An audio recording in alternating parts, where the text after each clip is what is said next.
Hello my dear student, MZ 7 class में आपका स्वागत है। तो आज हम स्टार्ट करने वाले हैं क्लास 8 का चैप्टर नंबर 7, जिसका नाम है अनुक्रमानुपाती एवं व्युत्क्रमानुपाती विचरण। तो अनुक्रमानुपाती विचरण और व्युत्क्रमानुपाती विचरण को जानने से पहले हमें जाननी होगी विचरण के बारे में कि आखिरकार विचरण होता क्या है। इसके लिए हम एग्जाम्पल लेते हैं।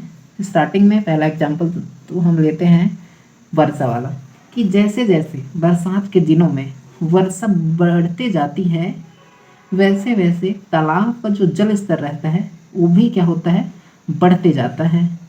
यानी कि यहाँ पर वर्षा और तालाब का जल स्तर के बीच कुछ न कुछ संबंध है। ठीक है, एक एग्जाम्पल और देखते हैं यहाँ पे कि जैसे जैसे गर्मी के दिनों में गर्मी बढ़ते जाती है, जल स्तर क्या होता है, कम होने लगता है। यानी कि गर्मी और तालाब का जल स्तर के बीच यहाँ पर भी क्या है, संबंध है। तो हम यहाँ पर देख पा रहे हैं कि दो राशियों के बीच कुछ संबंध है। ठीक है, देखिए वर्षा है, यहाँ गर्मी है। वर्षा के बढ़ने से तालाब का जलस्तर क्या हो रहा है, ये भी बढ़ रहा है। ठीक है, यानी कि इसके परिवर्तन होने से, एक राशि के मान में परिवर्तन होने से दूसरी राशि की जो मान है वो भी क्या हो रही है, परिवर्तित हो रही है। यहाँ भी हम देख सकते हैं कि गर्मी जैसे जैसे बढ़ रही है, यहाँ क्या हो रहा है, तालाब का जो जल स्तर है वो भी कम हो रहा है। कहने का मतलब इसके परिवर्तित होने से ये भी क्या हो रहा है, परिवर्तित हो रहा है। यानी कि दो राशियों के बीच क्या है, यहाँ पर कुछ न कुछ रिलेशन है, कुछ न कुछ संबंध है। इन्हीं संबंधों को हम क्या कहते हैं, विचरण कहते हैं। ठीक है, अब हम बात करने वाले हैं विचरण के एक प्रकार अनुक्रमानुपाती विचरण के बारे में। ठीक है, इसके लिए हमने एक एग्जाम्पल ले रखा है कि आपने वर्षा के दिनों में देखा होगा कि जैसे जैसे वर्षा बढ़ते जाती है, तालाब का जो जल स्तर रहता है वो भी बढ़ते जाता है। तो एक के मान में, एक राशि के मान में परिवर्तन होने से दूसरी राशि के मान में भी परिवर्तन हो रहा है। इसका मतलब आप यहाँ पर समझ गए हैं कि विचरण हो रहा है। लेकिन कैसा विचरण, अनुक्रमानुपाती विचरण।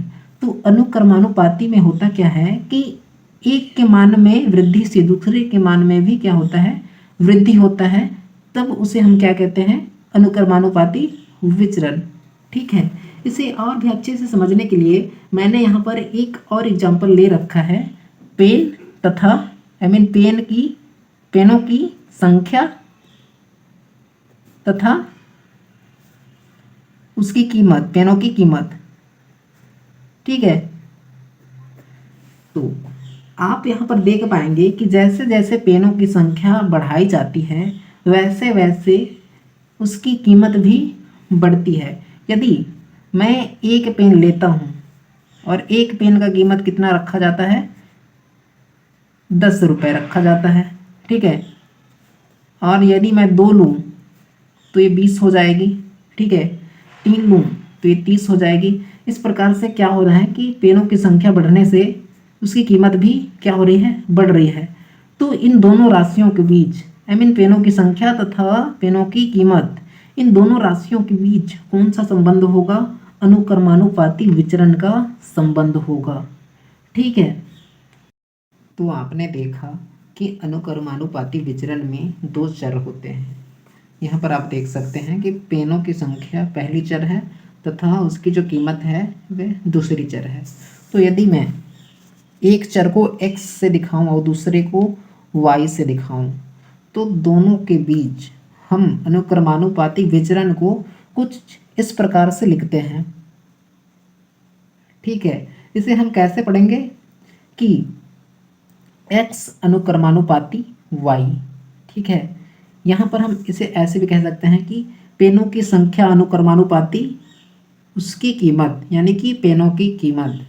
तो आप यहाँ यदि इसे और आगे सॉल्व करेंगे तो ये कुछ इस प्रकार से आएगा कि x इज इक्वल टू, जब ये जो हमारा अनुक्रमानुपाती का चिन्ह है वह हटेगा तो कांस्टेंट वैल्यू के आता है, आपको बाद में समझ में आएगा, और y का y रह जाएगा। ठीक है, इसे और आगे सॉल्व करेंगे तो क्या आएगा, x by y is equal to k. तो आप यहाँ पर क्या देख रहे हैं कि पहले चर तथा दूसरे चर का जो अनुपात है वो क्या हो रहा है, कांस्टेंट, हमेशा एक निश्चित वैल्यू आ रही है। तो इसे हम इस एग्जाम्पल में देखते हैं कि जैसे पेनों की संख्या क्या है, एक है तो उसका पैसा कितना होगा, 10 रुपया होगा, 2 है तो 20 होगा। तो इन्हीं का अनुपात ज्ञात करना है ना।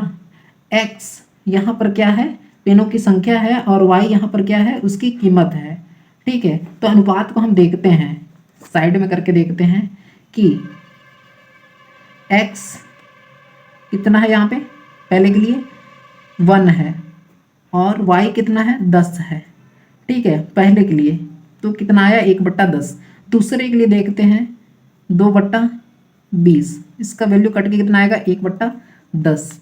और तीसरे के लिए 3/30, इसके लिए भी क्या आ रहा है, कट के 1/10 आ रहा है।